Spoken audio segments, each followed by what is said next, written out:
सुनहरी नजर में ही तस्वीर खालिस रोनमाई लगी थी।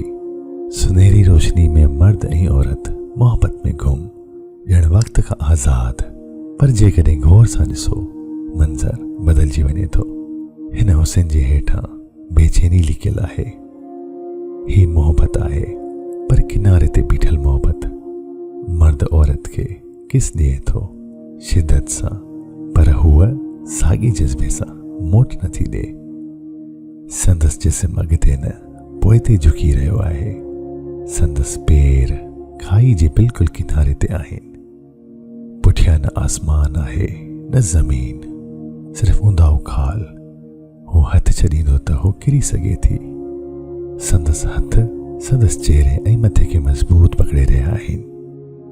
नरमी ऐं सख़्ती जो एहसास गॾु हलनि था। चौधारी का हक़ीक़ी दुनिया मौजूद न आहे, सिर्फ़ सोनो, नमूना, गुलकारी ऐं पाछा।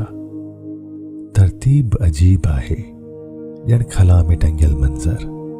ही कम गुस्टाव क्लिम्ट जो आहे, ऑस्ट्रिया जो मुसवर, जेको जज़्बनि खे अलामतनि में पेश करण लाइ मशहूर हो। त किस में हिन हक़ीक़त न पर हिकु नफ़्सियाती दुनिया ठाही, जिते मोहब्बत, खौफ़ ऐं ख्वाहिश गॾु मौजूद आहिनि। आख़िरकार तस्वीर सवाल करे थी, छा ही इताअत आहे या बालादस्ती? छा हू महफ़ूज़ आहे या किरण वारी आहे?